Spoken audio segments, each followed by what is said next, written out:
Sure. Hey, Chin, how you doing? Bob, Th- good morning, man. How are you? I'm well. Thanks for being on. I know you're a Chicago guy, and Daryl Walker's a Chicago guy. I was wondering, do you know Daryl, or have you, uh, do you have a sense of him? I think him and Kenny are pretty good friends. Yeah, those guys are a little older than me, but um, I know him. I know of him. I know his history, and we're both from the city of Chicago. So I'm a basketball almanac historian. So I kind of like know a lot about him. So there's a lot of respect there. Yeah, they had a good one last night. Tulsa won double digits. I don't know if you've been able to watch that game or been able to look at them, but just what's your take on UALR overall? Um, I like what they run. I like their style of play. They're number one in the country in what we call the Olajuwon stat. That's blocks and steals combined. Um, they average 10 steals a game. They cause 17 turnovers a game. Um, they're in helter skelter, right? They mix up defenses. They changes the rhythm of the game. They keep you off guard. They scatter the court a little bit, and they cause havoc, and that works good in their favor. They run really good stuff on offense. They run some Princeton stuff with this team. They got good pieces, good personnel. Like their team a lot. We respect them, but we don't fear them. But there's a lot of respect for what they do and who they are and how they're playing and winning basketball games. Yeah, I might have a couple more. I'll turn it back to Mike if I can ask some questions later in the Zoom. Thanks. Hutch, Yeah, Coach, I'm curious if you have any updates on Jonas and Trevin, if they might be available for Friday's game.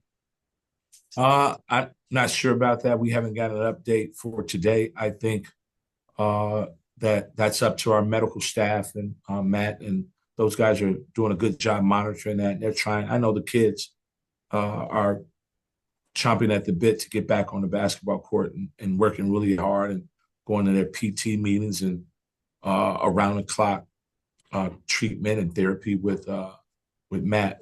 But in terms of a status report, I don't have that right now at this moment.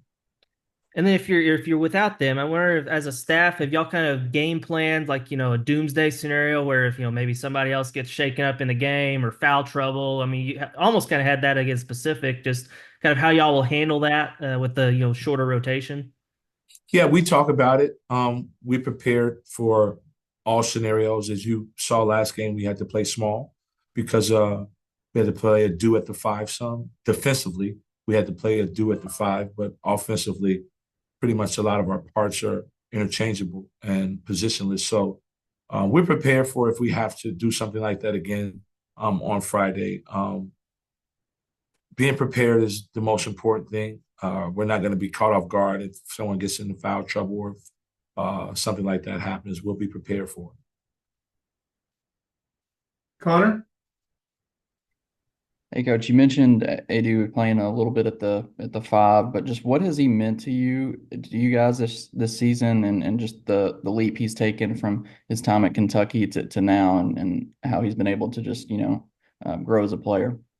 Nothing he's doing is surprising to us.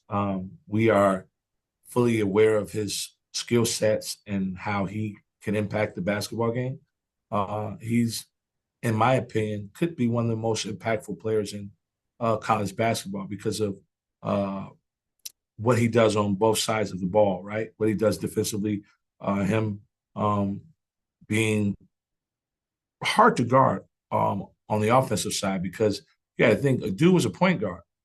He obviously grew to be 6'7", 6'8", and he's this uh, physique, right, that he has.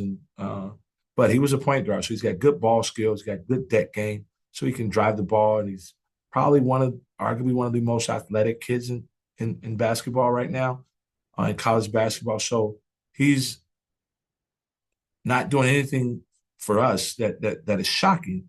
What we're concerned about, which has been an issue for him, as I said before, is him being consistent. Can he keep up this pace? Can he continue to be healthy? And can he continue to play at this level? And if he can do that, then we'll have a really good team, and he'll have a great year. Another guy that I wanted to ask you about, Nelly Davis. It looks like, he's been giving you all some good minutes defensively. Cal mentioned, he had 6 rebounds the other night. It looks like he's just not been really comfortable offensively and getting super involved. What is your take on how he's done this season and what y'all need to do going forward to get him Still, going? still figuring it out, right? We're still in that figuring it out stage in terms of our personnel pieces. We hadn't had them.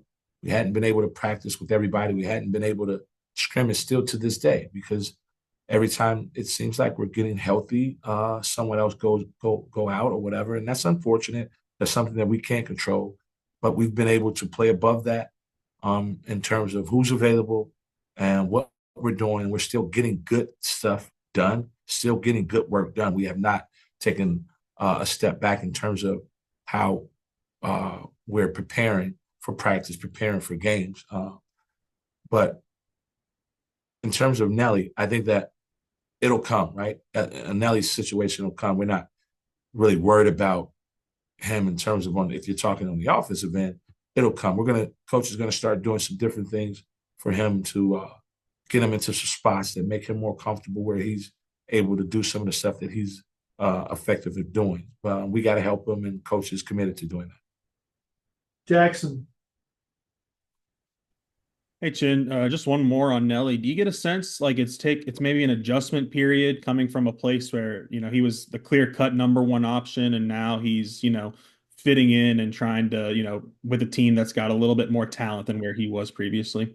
Is it an adjustment? Of course it's an adjustment.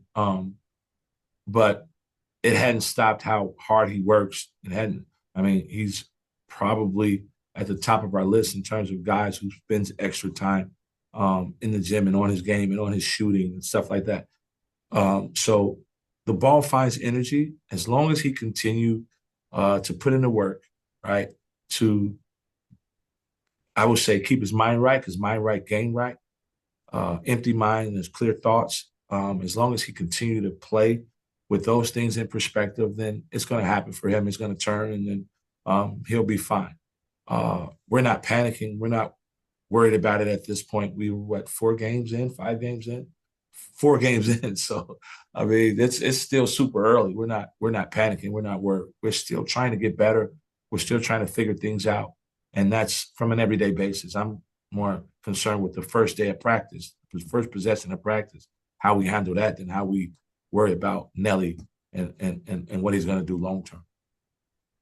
I know the last time we got to talk to you, a big topic was Zavonimir, and you said he's doing well, but we want to see more. So 7 turnovers the other night. What did you guys see on film that maybe you stuck out in something that Pacific did or Big Z did, and how can you clean that up? He's got to be better, and we're not gonna stand for or accept mediocrity from him. He's got to be better, and he's got to be consistent. As you remember, I talked about him being consistent. You got to be an everyday guy, and his care factor has got to be at a high level, and he has to play like he cares and how important possessions are to him. Because when we play, majority of our games are going to be decided by 2 to 3 possessions a game. You can't have 7 turnovers. So he has to value the basketball. He has to do a lot of things that we need him to do for us on a consistent basis. And we're still trying to get that out of him. And that's going to be ongoing. I don't think that he'll never reach the destiny or destination where we're like, okay, Z's at that point where we're going to always want more. I don't know about you. There's guys that the cup is half empty or the cup is half full. I mean, I don't know what you are. I know what I am.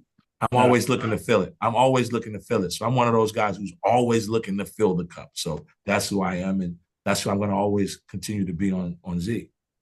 My cup's a quarter full. That's how I look at it. For last question from me, Little Rock, an in-state school, one that wants to come and, pull off an upset. I know you said you don't fear them earlier, but is there any added trepidation, not just, to tomorrow night, but in your coaching career when you're going up against maybe an in-state mid-major, this type of opponent? Let me be clear. Highly respect them. All right. Highly respect them. And I want the the fear thing. That's with anybody, right? You always respect your opponent. And we have a high degree of respect for them. We have a high degree of respect for Coach Walker, who's an alumni here, one of the great players here that played here. So there's a lot of respect there for them and what they do and who he is and how he's built his team and how his team is performing. But we don't fear him. We want to prepare for them as hard as we can, and we expect to win the basketball game because we prepare. And in between the lines, I understand that there's some extra ancillary stuff added to this game. It's an in-state game. Obviously, Coach Walker played here. He's beloved here. But at the end of the day, this is about our team playing their team, and it's about who is going to make less mistakes, who's going to be assignment sound, who's going to play the hardest, and who's going to execute their game plan the best on both ends of the basketball court. And then we'll see who wins the game. That's what this is about. This is a basketball game that we're going to play hard as to win so that we can prepare to get better for what's in front of us. And I'm sure they're trying to do the same thing. Thanks, Chin. Bob. Yeah, Chin, I was looking at the stats. I think ULR hit 8 of 18 threes at Tulsa. And on the season, they're shooting like 41%, pretty salty. Well, what's your take on their three-point offense? We can't allow for them to attempt 25 threes. And our defense has to cut their attempts in half. You're right. They're shooting plus 40%. They got one kid shooting 47%. They got another kid shooting 44%. Their two main guys, I think, are really good three-point shooters. So we have to cut those in half. That means the attempts, the FTAs from three, they can't take 25 threes in our building. That's not going to happen. We're going to try to defend against that and make that be maybe 13 and cut the number of makes down to about 5. And if we do that, that'll play into our favor in terms of being victory. And then Mwani Wilkinson, he's an SEC guy from LSU. He's leading their team in scoring. And yeah, and he's if I got it right, he's actually hit 11. Scoring and rebound. Yeah. Yeah. What's your thoughts on him? I think he's 11 of 22 on threes, so that's 50%. Has some knowledge about him, obviously, from being in the league at LSU. He was there for 4 years, and I guess this is like his extra year. So went up against him a bunch at LSU. Always been a good player, always been a good shooter. He's got good size, good physical look to him. He's able to play inside out. He's able to, post up. He's able to get to the rim. And obviously he's a good threat from three. So we got to guard him on all three levels. He's a really good player who has some – he's not going to be fearful of us neither, right? He's played in this league. He understands the SEC. I think he'll be even a little bit extra jacked. But we got to do our job on him. We got to do our job on number 11. He is a really good player, Lawson. Got great size, ability to shoot the ball from three at a high clip and post up and get to the rim. He's got good size, so he's able to shoot over you, over the top of guys who doesn't match his size and his length. So it'll be a good game. I mean, these guys just come off a win over at Tulsa. I'm sure they'll travel here today, get comfortable, practice, and get prepared to play tomorrow. Yeah, I had one more if that's okay. KK Robinson, who's a kid from Little Rock, played here. He was like the Ohio Valley preseason player of the year, and they tore up his knee, unfortunately. But it seems like Daryl and his staff have done a good job of, regrouping, readjusting, whatever you want to call, without a guy that on paper was going to be their best player. What do you thought about how they've handled that situation? I think they've handled it great, and so have we. Right, next man up. You have a guy injured that you depend on, and if he go down, it's sad for that young man because I'm sure he was looking forward to playing and being one of the best players in the OVC and probably leading this team to an NCAA tournament berth. So I'm sure that's still their goal.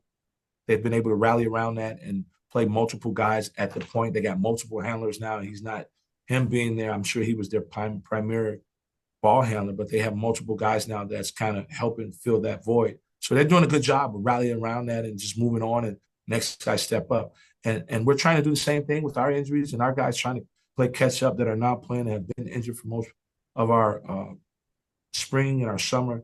So that's just always the mentality. Next man up, you you can't you can only control what you can control, and they're trying to control what they can control, and we're trying to do the same thing.